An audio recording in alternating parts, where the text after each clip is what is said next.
Pelo sinal da Santa Cruz, livrai-nos Deus, nosso Senhor, dos nossos inimigos. Em nome do Pai, e do Filho e do Espírito Santo. Amém.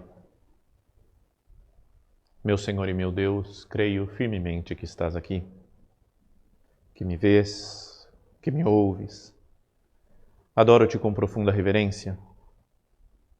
Peço-te perdão dos meus pecados e graça para fazer com fruto este tempo de oração. Minha Mãe Imaculada, São José, meu Pai e Senhor, meu anjo da guarda, intercedei por mim.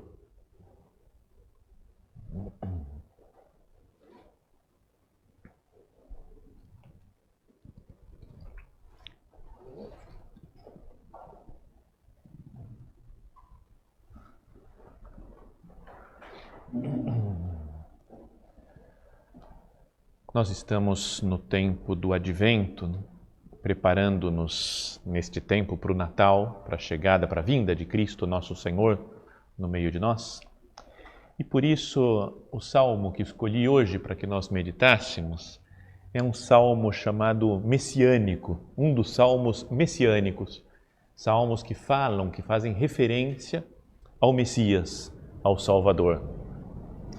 Então, todos os salmos, podíamos dizer, são messiânicos, né? Pode se aplicar a Cristo, né? Tem alguma ligação com Jesus Cristo, nosso Senhor, que é a palavra definitiva do Pai. Então, os salmos, como são palavra de Deus também, têm uma relação muito íntima, profunda com o nosso Senhor Jesus Cristo. Mas alguns falam mais claramente, mais especificamente dele. Esse que eu vou dizer, já vou dizer qual é daqui a pouco, ele fala, a primeira acepção parece que está falando do homem mais precisamente, não é? E se pode aplicar, e a nossa meditação vai ser falando do ser humano, o que é o ser humano, mas também, lá para o final da meditação, vamos falar que esse ser humano é Cristo, no fundo. E o Salmo é o número 8, então esse não tem problema de duplo número para ele, porque começa o problema a partir do 9, né? Salmo 9 que se divide, fica 9 e 10, e aí começa aquela diferenciação de numeração dos salmos. Mas esse é o Salmo número 8, breve, e que diz assim, começa dizendo: Ó Senhor, Senhor nosso Deus, como é glorioso o teu nome em toda a terra. Sobre os céus se eleva a tua majestade. Começa com um ato de louvor assim a Deus, pela sua grandeza, a sua majestade que se eleva sobre os céus. Continua dizendo, da boca das crianças e dos lactentes, te procuras um louvor contra os teus adversários, para reduzir ao silêncio o inimigo e o rebelde. Quando olho para o teu céu, obra de tuas mãos, vejo a lua e as estrelas que criaste. Que coisa é o homem para dele te lembrares? O que é o ser humano para o visitares? Então é uma análise de o que é o ser humano? Quem que é o homem? Quem é o ser humano para o visitares? E é o que faz Jesus agora é visitar o ser humano, né? Deus se faz homem no Natal para nos visitar, para vir na nossa companhia. Isso é o que nós comemoramos no Advento. Então o Salmo diz isso que falávamos. Quando olho para o teu céu, obra de tuas mãos, vejo a lua e as estrelas que criaste. Que coisa é o homem para dele te lembrares? O que é o ser humano para o visitares? No entanto, o fizeste só um pouco menor que um Deus. É meio assustador isso daqui, né? Algumas traduções, podem pegar em várias Bíblias, fala, fizeste um pouco menor do que os anjos. Então, os anjos do que um Deus. Bom, não vamos entrar na discussão exegética sobre o que significa isso. Mas fala então, que coisa é o homem para dele te lembrares, o que é o ser humano para o visitares? No entanto, o fizeste só um pouco menor que um Deus, de glória e de honra o coroaste. Tu o colocaste à frente das obras de tuas mãos, tudo puseste sob os seus pés, todas as ovelhas e bois, todos os animais do campo, as aves do céu e os peixes do mar, todo ser que percorre os caminhos do mar. Ó Senhor, Senhor nosso, como é glorioso o teu nome em toda a terra. Então começa com uma frase e termina o salmo com a mesma frase. Ó Senhor, Senhor nosso Deus, como é glorioso o teu nome em toda a terra. Então é um salmo para que nós meditemos na glória de Deus, Primeiro, essa inspiração do salmista, né, que dizem que é do próprio rei Davi, esse salmo, número 8, essa inspiração do salmista de colocar como que a primeira frase, louvor ao Senhor, a última frase, louvor ao Senhor. Que o seu nome é glorioso por toda a terra. Então isso pode nos fazer pensar já, né, do começo ao fim da minha vida, da minha existência, do começo ao fim de todas as coisas, eu devo viver para a glória de Deus, né, para contemplar a grandeza do Senhor, para louvar, Senhor, como é grande, Senhor, o teu nome em toda a terra. Que bom seria se a nossa vida inteira, do começo ao fim, fosse um ato de louvor a Deus, né? De fazer as coisas por Ele, de louvar, de agradecer, exaltar o Senhor, reconhecer o seu nome. Muita gente às vezes não percebe, né, o nome de Deus. Tinha uma música antiga, nem tinha pensado em comentar ela aqui, mas vem à cabeça agora, que falava: quem me dera ao menos uma vez fazer com que o mundo saiba que seu nome está em tudo e mesmo assim ninguém me diz ao menos obrigado. Então que o nome de Cristo, o nome de Deus está em tudo, em todas as coisas da criação. Como é grande o teu nome em toda a terra. E às vezes a gente não percebe, né? Vamos parar então agora na nossa meditação para contemplar mais a grandeza de Deus. Pensar nas obras maravilhosas que Deus faz, o universo, a natureza que nos circunda, os animais, as plantas, os pássaros. Dizia alguém que a criação é como se desenrolasse do céu um grande pergaminho falando das maravilhas de Deus. A gente pensa, o que é a palavra de Deus? A palavra de Deus é a Sagrada Escritura, está lá a palavra de Deus. Mas toda a criação, olhar para o mundo, é como que um grito de Deus, né? Falando que Ele existe. Deus fala através da sua criação. Podíamos falar que o mundo criado, as coisas que nós observamos no mundo, são também comunicadores de Deus. São palavras de Deus. Seu nome está em tudo, em toda a terra. Senhor, como é glorioso o teu nome em toda a terra. Por isso, São Paulo, falando para os romanos, né, na carta de São Paulo aos Romanos, primeiro capítulo, ele fala dos pagãos, meio que dizendo assim: pessoal, vocês não têm desculpa para falar que Deus não existe, para não reconhecer Deus. Porque está aí, está na criação. Ele fala, o que de Deus se pode conhecer é a eles manifesto. Né? É manifesto para os pagãos também. Já que Deus mesmo lhes deu esse conhecimento. De fato, as perfeições invisíveis de Deus, não somente o seu poder eterno, mas também a sua eterna divindade, são claramente conhecidas através das suas obras, desde a criação do mundo. Portanto, eles não têm desculpa. Apesar de conhecerem a Deus, não o glorificaram como Deus, nem lhe deram graças.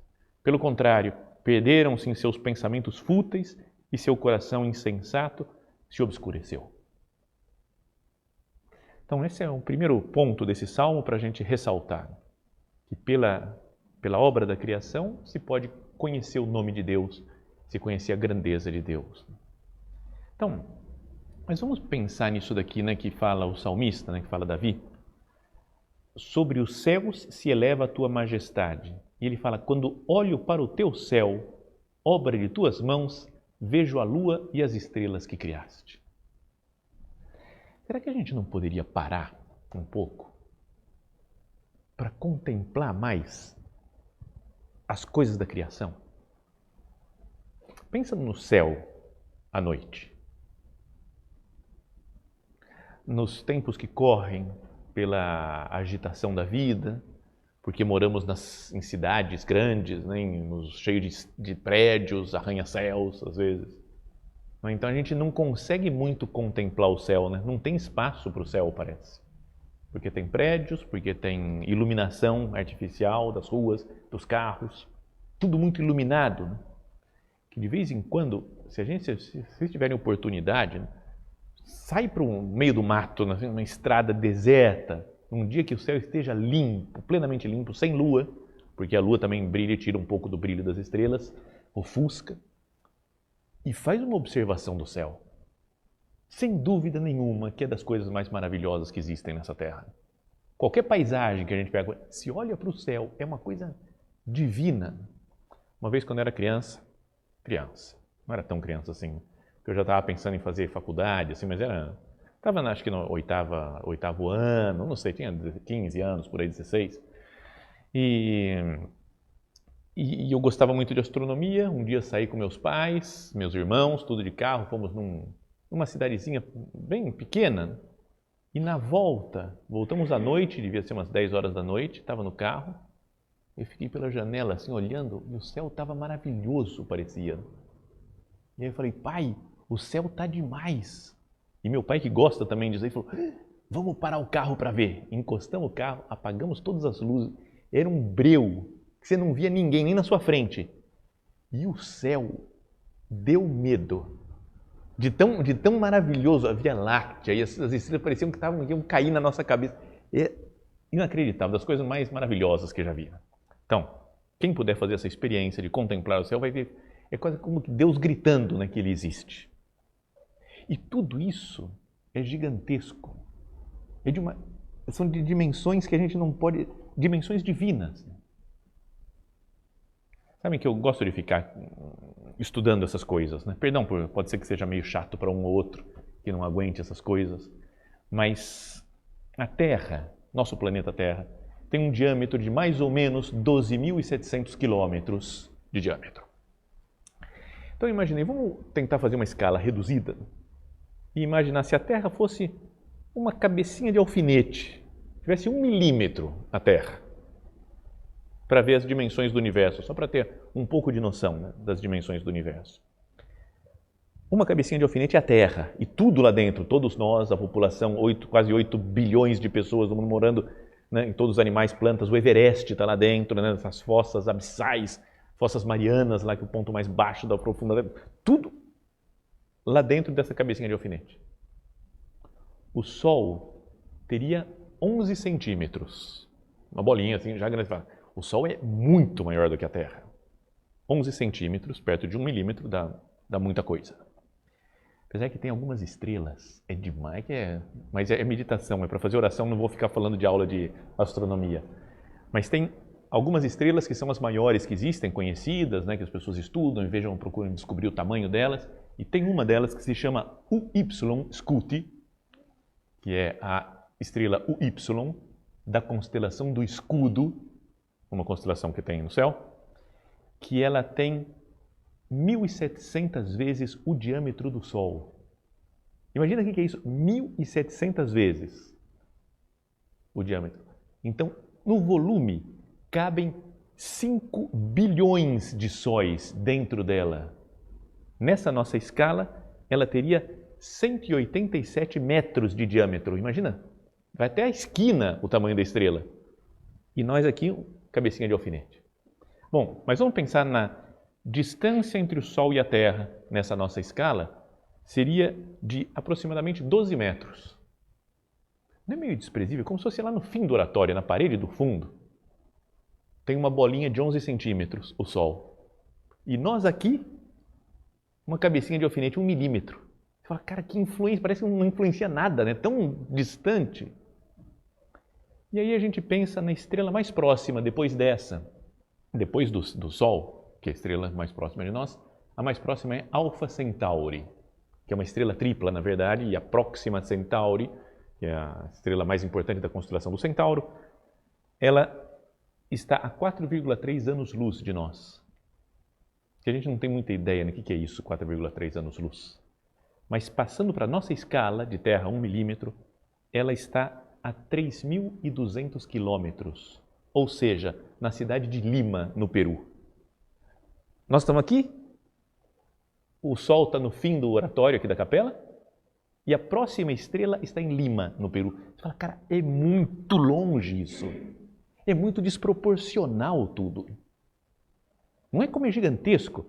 E daí tem a Via Láctea toda e a gente pensa na galáxia, uma das galáxias mais próximas e conhecidas da nossa galáxia, que é a galáxia de Andrômeda, que vai estar nessa nossa escala a 1,8 bilhões de quilômetros da Terra. 12 vezes a distância da Terra ao Sol atual. não é de se perder, assim, e essa é a mais próxima, tem outras coisas que você fala, para que tudo isso, meu Deus, de tamanho de gigantecidão, não sei como é que fala isso, né, de gigantismo do universo. E mais ainda, dentro do universo, uma diversidade de obras, de tudo que é tipo de animal que tem, os mais estranhos, mais esquisitos, os mais belos, né? Grandes, pequenos, as plantas, que não dá nunca para saber o nome de tanto, o que tem de planta por aí, né? E todos os seres vivos, as amebas, sei lá, sabe tudo, não sei se ameba é ser vivo, eu já não lembro mais dessas coisas, protozoários, esses, não é? E todas as coisas minerais também, os cristais, os elementos químicos, as pedras preciosas, tudo isso, dos micróbios às galáxias, tudo é obra de Deus. Eu contemplo um pouco isso, falo, meu Deus, para que tanto? Como é grande, né? E glorioso o teu nome em toda a terra, e sobre os céus se eleva a tua majestade. Deus é superior a tudo isso, essa coisa gigantesca, quase infinita. E daí depois o salmista, depois de contemplar tudo isso, de ver a grandeza e a maravilha do universo, ainda que o salmista, o Davi, não sabia essas medidas, essas distâncias, ano-luz, ele não falava disso daí, mas ele fala, quando olho para o céu, obra de tuas mãos, vejo a lua e as estrelas que criaste, que coisa é o homem para dele te lembrares, que é o ser humano para o visitares. Então, num universo que é tão gigantesco, nessa nossa escala que a gente fez, que a estrela mais próxima está lá em Lima, no Peru, né? Ou que a galáxia mais próxima, uma das mais próximas, está a 12 vezes a distância do Sol. Deus vai se lembrar de uns homenzinhos que estão dentro dessa cabeça de alfinete. É até assustador pensar na grandeza de tudo e falar, será que Deus lembra de mim mesmo? Quem sou eu? A gente se olha, muitas coisas tem na internet e o pessoal fala, olha só, olha para a grandeza da Terra perto das outras coisas, você vai se sentir um inútil, um zero, um desprezado, um humilhado. E, de fato, materialmente a gente é muito pequeno. Mas Deus dá mais importância para nós, para cada alma, do que para todo o universo. O que é o homem para dele te lembrares? Deus se fez homem. Um homem como nós, e é isso que nós meditamos no Natal. Então, com esse salmo, nós podemos pensar, né, e ver a grandeza do amor que Deus tem por nós. Falar, Senhor, eu não mereço isso. Senhor, eu não mereço tanto amor, eu não sou nada, eu sou tão pequeno, tão miserável. E o universo é como que um quintal que Deus fez para a gente brincar, né? Fala assim, meus filhos, vou fazer um parquinho aqui. E desequilibrou, parece, e fez um universo inteiro. Não é? Pensa nisso daí, né? O amor que Deus tem por nós. Um universo tão maravilhoso e tão belo, tantas criaturas, e Deus se fez homem. Portanto, podíamos falar que maior do que a criação, maior do que o universo inteiro, é a redenção, o fato de Deus vir à Terra e nos salvar do pecado, porque a redenção dá início a uma nova criação de pessoas salvas por Deus e que vai durar eternamente, depois com nossos corpos gloriosos, né, até o final dos tempos. Não é para ficar boquiaberto diante disso. E a grandeza do mundo, podíamos dizer, não é nada perto do amor que Deus tem por cada um de nós. E então continua o Salmo, falando, tu o fizeste só um pouco menor que um Deus, de glória e de honra o coroaste. Nós temos glória e honra porque Deus se fez como nós. Não se fez como um animal, ou como um anjo, ou como uma pedra. Se fez como cada um de nós. Tu o colocaste à frente das obras de tuas mãos. colocou o mundo, né, para que nós cuidássemos do mundo. Tudo puseste sob os seus pés, todas as ovelhas e bois, todos os animais do campo, as aves do céu e os peixes do mar, todo ser que percorre os caminhos do mar. Então, tudo, a criação toda, Deus nos colocou como domínio nosso. Colocou-nos para dominar o mundo, para cuidar do mundo. Fala lá no livro do Gênesis já, não é? Que Deus colocou o homem e a mulher no paraíso na terra para que dominasse a terra, para que cultivasse e guardasse. Então eu tenho que cultivar, tenho que trabalhar, tenho que cuidar da criação que Deus fez, mas a criação é inferior ao homem. É assustador essa condição, não é?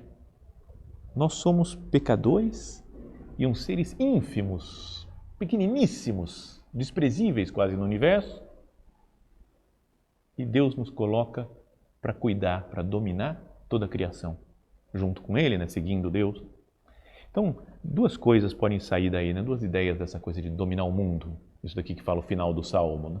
Que todas as coisas estão colocadas sob os nossos pés. Uma é que eu tenho que falar, Deus me deu isso daqui, então eu tenho que cuidar da criação. Então, toda coisa de ecologia é importante, defender a terra, né? Defender as florestas, as matas, ter um maravilhamento assim, pela criação, pelas obras que Deus nos deu. Então isso é uma coisa e é importante, faz parte do cristianismo, o cuidar da natureza. E ao mesmo tempo, sem se esquecer que o homem está acima dessas coisas. E que essas coisas estão a serviço do homem. Porque às vezes a gente fica com medo, falando, não posso fazer isso porque senão eu estou causando um mal para a natureza. Então, vou causando mal para mim, para os homens, para os outros homens, por um amor distorcido pela natureza, pela ecologia. O homem é mais importante do que qualquer outra coisa que exista por aí, né? Não é porque sou eu que estou falando, sou homem, somos homens aqui, então beleza, nós somos melhor, mas é que a palavra de Deus diz isso. E somos mais importantes que, sei lá, que o ovo do mico-leão dourado. Eu sei que mico-leão não tem ovo, mas sabe que o ovo de tartaruga, coisa mais importante do mundo, pare o mundo porque tem um ovo de tartaruga que pode se perder. Tá certo, vamos cuidar, mas sem desespero. Ao mesmo tempo, toda essa coisa de aborto que as pessoas fazem, sabe, fazer um aborto é mais grave do que destruir todos os ovos de tartaruga ou matar todos os mico-leões dourados. Digo, não é para matar ovo de tartaruga, nem mico-leão ou o que seja, é para defender a natureza, mas um ser humano, fala o Salmo claramente, vale mais do que toda a criação, tudo está colocado sob os seus pés. E fico vendo de vez em quando, acho que eu devo até parar de ver esses números, mas as estatísticas dizem que só nesse ano tiveram quase 40 milhões de abortos no mundo.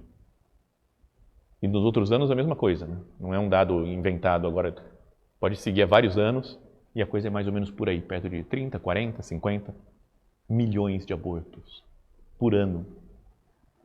Mas, sério, deixa nazistas e comunistas juntos no chinelo, né?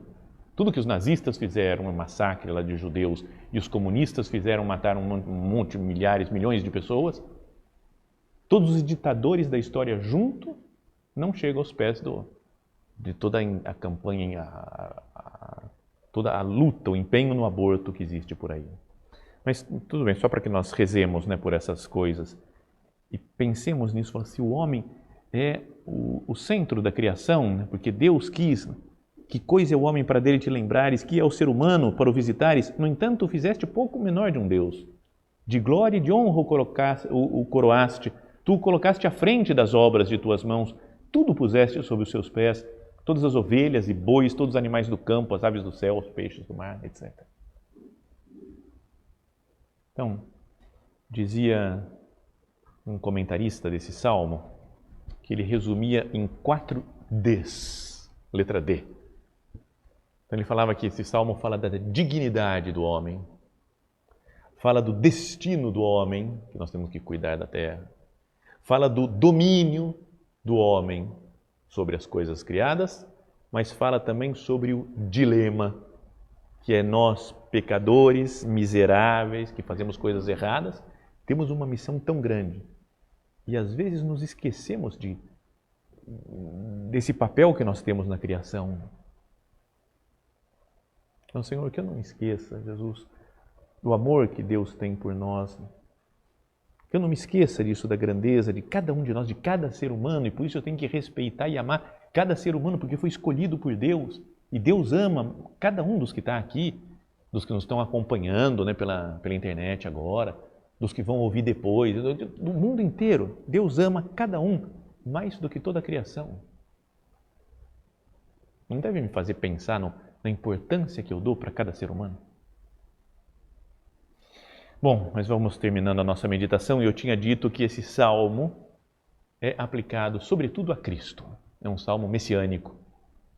Porque Cristo, sim, podíamos falar, ele está acima de todas as coisas. Acima de toda a criação, é mais evidente ver, né? Porque é o próprio Deus que se faz homem. É um pouco estranho de falar assim, no entanto, fizeste um pouco menor que um Deus. Nós falamos, como assim? Mas Cristo não é Deus? Então é mais como uma condição mortal, digamos assim, que dá uma, pelo menos filosoficamente, podíamos dizer, uma inferioridade, né? Mas não vamos entrar nisso daqui. De glória e honra o coroaste, tu o colocaste à frente das obras de tuas mãos. É Cristo, que foi, através dele foram feitas todas as coisas. No princípio era o Verbo, e o Verbo estava em Deus, e o Verbo era Deus. Tudo foi feito por meio dele. E sem ele nada se fez de tudo que foi feito. Então, Cristo está no começo da criação, dando origem a todas as coisas, junto com o Pai e com o Espírito Santo.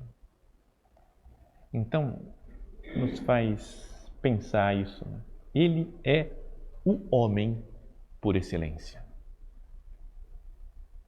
O próprio Pilatos, né, tem uma frase que foi meio profética, de reconhecer a verdade, abrir os olhos e falar, et homo, eis o homem, apontando para Jesus. E é um resumo da história da humanidade. Eis o homem, esse, Jesus Cristo, é o homem verdadeiro, modelo para todos os outros seres humanos. Tem um outro salmo parecido, que pode lembrar um pouco desse, né, que fala também da glória de Deus, de como Deus cuida de nós, como Deus nos ama, que é aquele famoso Salmo 23, do bom pastor, né? O Senhor é o meu pastor, nada me falta. Ele me faz descansar em verdes prados, a águas tranquilas me conduz, restaura as minhas forças, guia-me pelo caminho certo, por amor do seu nome. Ele nos guia, nos conduz, né? Porque ele tem amor por cada uma das suas ovelhas, cada um de nós. Dizia um poeta italiano que fez uma poesia muito bonita, né? Uma análise assim, muito bonita desse Salmo 23, né? Do Salmo do Bom Pastor, e escreveu, é uma italiana que se chama Davide Maria Turoldo, já falecido. Então eu tentei fazer uma tradução da poesia dele aqui, é uma oração que ele faz, né, para Deus, mas ficou assim, coloquei no Google Translate, tentei acertar um pouquinho, não ficou com a qualidade literária do homem, mas é mais ou menos assim, ó. Deus, ó pastor das constelações. Legal isso daqui, né, de falar, Deus é o pastor das constelações, as estrelas, é ele que está guiando tudo, né? Não é legal? Só essa imagem eu já falei, cara, já valeu a oração. Mas começa, Deus, ó pastor das constelações, Espírito que abre o voo aos infinitos bandos de pássaros em direção aos terminais de suas migrações. Espírito que anima os pensamentos de homens bons e justos. Espírito que conduz os peregrinos do Espírito aos pastos encantados da santidade. E os errantes conduz de volta dos desertos perdidos aos caminhos da vida. E nunca desista, divino mendigo, chama Deus de divino mendigo, porque está sempre indo atrás da ovelha perdida. E nunca desista, divino mendigo, de procurar as ovelhas perdidas. Se ver-te com os olhos do corpo é demais neste vale escuro, que pelo menos sempre ouça os teus passos enquanto caminhas ao meu lado, ó companheiro de travessia. E isso seja para a tua glória, ainda mais do que te dedicares a guiar as estrelas pela noite. Amém. Não é bonito ele falar assim, que você, Jesus, me guiando, seja a sua glória, fica comigo, porque é mais importante você guiar a minha alma, a alma de cada um de nós, nos levar para os prados eternos, do que guiar toda essa constelação, os mares, os rios, as plantas, os animais. Governar o universo inteiro é mais bonito, mais glorioso para Deus, dá mais glória para Ele guiar cada uma das nossas almas. Vamos terminando, né? Pedindo para Nossa Senhora, né? Se Jesus é o homem por excelência, a mulher perfeita, né? Que Ele criou, a mais excelente e maravilhosa, é Nossa Senhora. Que nós, olhando para ela, contemplando Maria, entendamos um pouco melhor a grandeza do ser humano.